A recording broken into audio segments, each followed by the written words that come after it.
तर 11 वाजता आज सगळी आमची कामं झाली होती आणि सगळं ब्लाऊज कटिंगला वगैरे सगळं सेटअप मांडलेलं आतमध्ये कटिंग करायचं होतं. तर तेवढंच कॉलेजच्या मुली आल्या आणि म्हटलं की काकू आम्हाला ड्रेस फिटिंग करून द्या. तर ते काम सगळं आतमध्ये तसंच ठेवून दिलं आणि त्यांना सिल्वर प्ले बटनसुद्धा बघायचं होतं. तर ते सुद्धा त्यांना दाखवलं कसं असतं काय असतं. तर ते सांगितलं त्यांना, कारण त्या व्हिडिओ आपलं पाहत होत्या.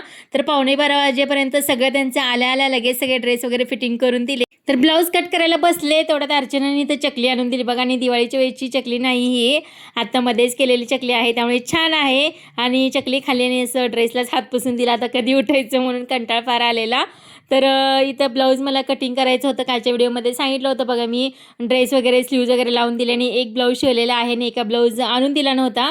तर त्यांनी आज सकाळी एक ब्लाऊज मला इथं आणून दिलेला आहे आणि त्याचंच माप वगैरे काढून मला हे ब्लाऊज आज कटिंग करून ठेवायचं होतं. तर तेच ब्लाऊज मी इथं कटिंग करून ठेवते. तर काल दोन्ही ब्लाऊज एकदम दिली असती तर मला कटिंग करायला बरं झालं असतं, कारण एकदाच कट केले असते काल आणि आज पटकन शिवून टाकले असते, कारण कटिंगला फार वेळ जातो आणि कट केलेले ब्लाऊज असले की शिवायला पटकन येतात. तर अशा प्रकारे स्लीव्ज वगैरे लॉंग करायची होती, तर आज सगळं माप वगैरे काढून घेतले आहे, ब्लाऊज कट करायला घेतले आहेत. तर अशा प्रकारची स्लीव्ज शिवायचे मला, फुग्याची स्लीव्ज शिवायचे. तर तोपर्यंत घड्याळात बघते तर वाजले 1. व्हिडिओ अपलोड केला आणि त्याच्यानंतर जेवायला घेतलं. तर मी जे काल गोड कारलं केलं होतं ना, तर ते 8 दिवस कारलं राहतं आणि तुम्ही वरण भाताबरोबर तर एकदम टेस्टला छान लागतं. तर ते कारलं घेतलेले आहे, तांदळाची भाजी घेतलेली आहे, गवारी थोडीशी फ्राय केलेली गवारी आणि चपाती. तर ते सगळं जेवण वगैरे झालं. त्यानंतर स्वराला वगैरे शाळेत घेऊन आले आणि 4 वाजता हे आमच्या काही स्वाध्याच्या ताई वगैरे आहेत ना, तर त्या आल्या होत्या घरी. तर त्यांनी सुद्धा छान असं कौतुक केलं.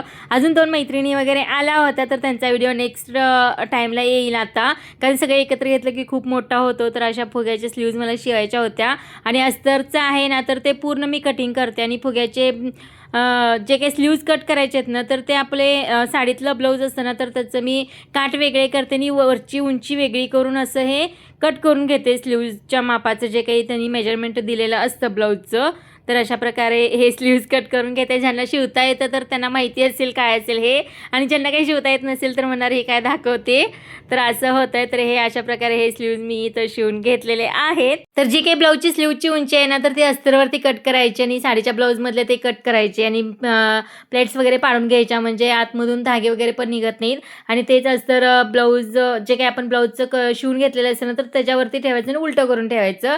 तर 9:30 वाजता इथं माझं ब्लाऊज सगळं शिवून झालेला आहे. अजून बाकीची 4 ब्लाऊज शिवायचे आहेत, तर ते आता नंतर हळूहळू शिवता येतील, कारण हे मला आता 2 दिवसामध्येच द्यायचे आहेत. तर हा होता आजचा व्हिडिओ. तुम्हाला कसा वाटला नक्कीच कमेंटमध्ये सांगा. आणि कारल्यासाठी भरपूर कमेंट आलेत की अशा प्रकारे आम्ही कारलं बनवून पाहणार आहे. तर खरंच ताईनो, नक्की त्या प्रकारचं कारलं बनवा. तर संध्याकाळी वडापाव वगैरे असे आणले होते, थोडीशी तांदळाची भाजी होती, चपाती होती. तर हा होता आजचा बेत. कसा वाटला नक्की सांगा. Bye bye.